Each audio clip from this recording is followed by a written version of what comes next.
নমস্কার বন্ধুরা, কাকুলির পঞ্চব্যঞ্জনে আপনাদের সবাইকে স্বাগত জানাই। আজকে আমি আপনাদেরকে লতির একটা পদ রান্না করে দেখাচ্ছি। আচ্ছা, লতি রান্না করতে আমাদের কি কি লাগছে চলুন দেখে নিই। লতি রান্না করতে লতি তো অবশ্যই লাগছে। এখানে আমি 500 গ্রাম লতি নিয়ে নিয়েছি। আর লাগছে পোস্ত বাটা, আদা বাটা, সর্ষে বাটা, শুকনো লঙ্কার গুঁড়ো, আচ্ছা ধনে জিরের গুঁড়ো, হলুদ গুঁড়ো, নুন, কাঁচা লঙ্কা, সর্ষের তেল আর অল্প কালো জিরে। এটা আমি নিরামিষ রান্না করব। তো চলুন দেখে নিই এবার কিভাবে এই রান্নাটা করতে হবে। গ্যাসটা অন করে দিয়েছি। এবার কড়াই আমি খানিকটা জল দিয়ে লতিটা সেদ্ধ করে নেব।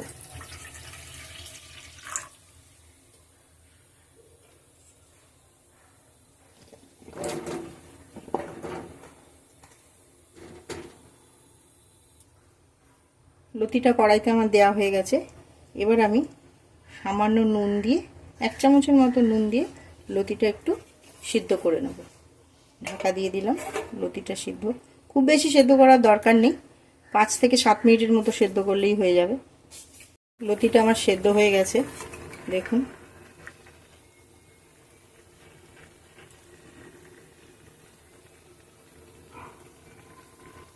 সিদ্ধ হয়ে গেছে। এবার আমি নামিয়ে লতি থেকে জলটা ঝরিয়ে নেব। লতিটা ঢেলে আমি কড়াইটা বসিয়ে নিয়েছি। কড়াইটা গরম হয়ে গেছে। এবার আমি তেল দিয়ে দেব। সর্ষের তেলেই রান্নাটা হবে।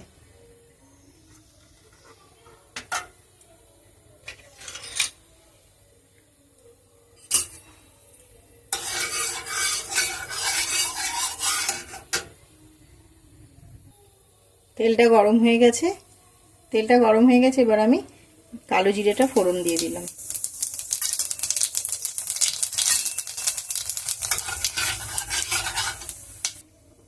এবার আমি একে একে সব মশলাগুলো দিয়ে দেবো। গ্যাসের আঁচটা একটু কমিয়ে দেব, হ্যাঁ, না হলে মশলাগুলো পুড়ে যাবে। প্রথমে আমি সর্ষে বাটাটা দিয়ে দেবো। এখানে 2 চামচ সর্ষে বাটা আছে।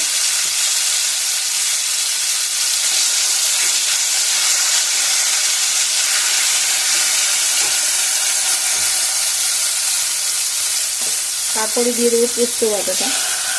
বড় চামচের 1 চামচ পোস্ত বাটা আছে।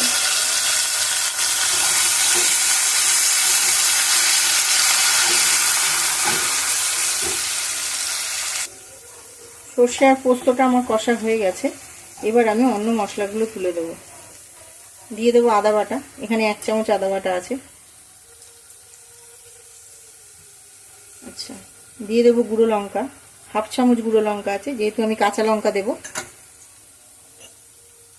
ধনে জিরের গুঁড়ো, ধনে 1 চামচ আর জিরের গুঁড়ো 1 চামচ আছে।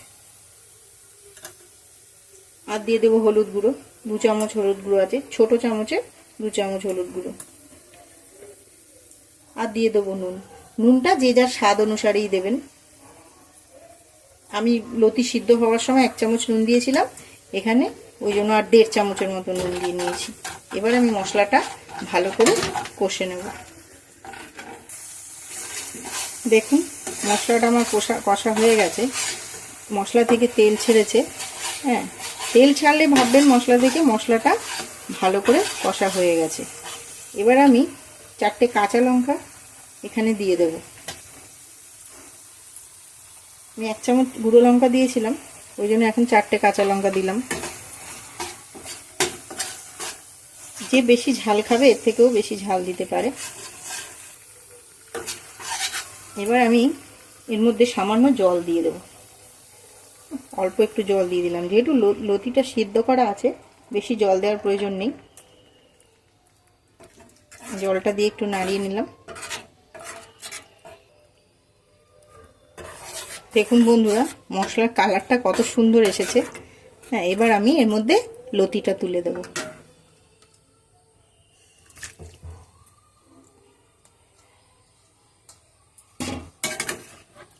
লতিটা তুলে আমি একটু নাড়বো। দেখুন লতিটা দিয়ে আমার নাড়া হয়ে গেছে। এবার আমি এর উপরে আর 2টো কাঁচা লঙ্কা দিয়ে, হ্যাঁ, ঢাকা দেব 5 মিনিটের মতো। আমি একটু ঝাল বেশি পছন্দ করি, তাই আর দুটো কাঁচা লঙ্কা দিয়ে দিলাম। আপনারা না চাইলে নাও দিতে পারেন।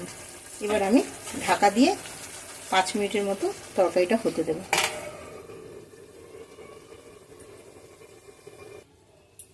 5 মিনিট হয়ে গেছে বন্ধুরা। এখন আমি আপনাদেরকে ঢাকনাটা খুলে দেখাই তরকারিটা কেমন হয়েছে।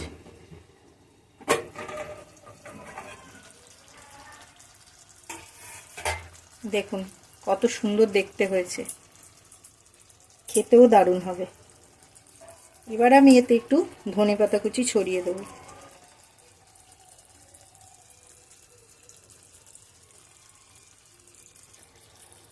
এখানে আমি আপনাদেরকে একটা কথা বলি বন্ধুরা, এই যে সর্ষে বাটা আর পোস্ত বাটার তরকারি, এই সর্ষে পোস্তর যে কোনো তরকারিতে নামানোর আগে সামান্য যদি কাঁচা সর্ষের তেল ছড়িয়ে দেন অল্প করে দেখবেন তরকারির স্বাদ একটা অন্যরকম হয়ে যাবে, আর খেতেও কত ভালো লাগবে। এবার আমি তরকারিটা নামিয়ে নেব। দেখুন বন্ধুরা, তরকারিটা কত সুন্দর দেখতে হয়েছে, খেতেও খুব ভালো হবে। আপনারা এইভাবে করে দেখাবেন, করে বাড়িতে করে খাবেন। হ্যাঁ, খেয়ে বলবেন, কমেন্ট করে আমাকে জানাবেন কেমন লাগলো।